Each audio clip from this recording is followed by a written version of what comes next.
ahinya. Jatend migawo mar omenda John Mbadi oseyo josiasa mowacho ni siayo jo Kenya mondo dhi e ng'anyo ewi paro mar chik omenda ma higa mar 2025 nyaka 2026.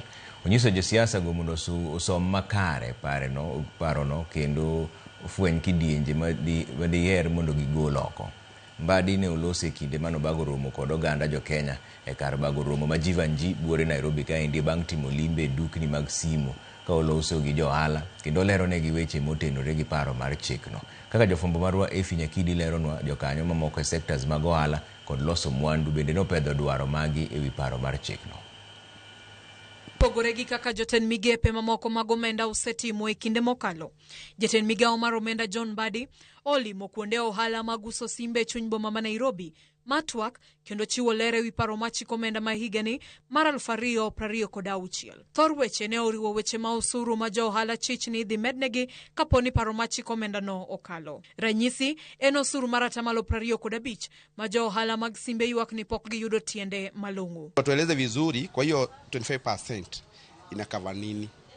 Na bona wasikatie penye walikuwa nakatia before. Bona hiyo ikuja kwa sendi ya kwetu, tukiuza simu ndio customer anaanza kufanya hiyo activation.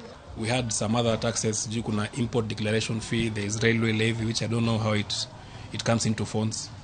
But basically, all these taxes were coming to 50-something%. But they have reduced those taxes and simplified, just increased the 10% of the excise duty to 25% only, and scrap all the other taxes. So itapunguza bei ya masimu na consumers ndio watafurahia. Ukikuja hapa nisimame pale, ndio uniuzie hiyo simu, basi utanicharge. Sasa unajua you have your 1,000. Yes sir. But you have to make profit. Sure. But then so unasema ni 1,000 because it is 25% of the customs value. Sure.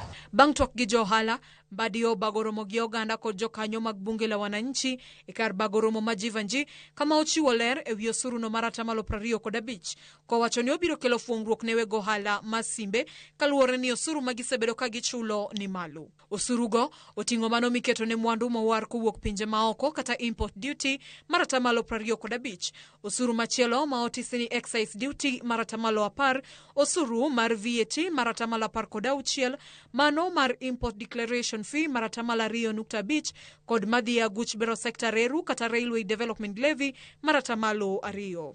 As we move it to 25%, there are others tunatoa VAT, tunatoa customs duty, tunatoa import declaration fee, tunatoa railway development levy. So tunatoa hizi zingine ine yote tunatupa na tunaweka ushuru moja ya simu ya 25% na inalipwa tu wakati unanunua simu kutumia. Mbadi onyiso josiasa ma owacho ni siayo oganda jo Kenya odhi e ng'anyo ewi paro mar chik omenda ma higani odhi osom paro makamano kendo fweny kidienje ma gidwaro owit oko. If there is any provision that is wrong, which is bad, which is offensive, just come forward.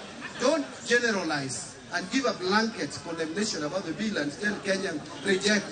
Eseche ogogogo, komiti mar od bura marango weche mag omenda bende ne odhi nyime gi kawo pach oganda ewi paro mar chikno katinende riwruog weg ohala, Chamber of Commerce, riwruog jondik jotije kod kembe ma opogore omedo jiwo pachgi. Achiel kuom weche ma gidwaro ni rangi ei paro mar chikno en wach dwaro medo osuru mar excise duty ne mwandu moko to ahinya mago mag math ma giwacho ni ka omednegi osuru margi to biro miyo achudhe moko chako loso mago mabandia. By imposing on an additional excise on domestically produced plastics, you would be essentially double taxing the plastics because we are already paying into the system. There is an EPR fee that we are mandated to pay in order to fund the collections and recycling of post-consumer waste. Efi Nyakidi, Ramogi TV, Nairobi.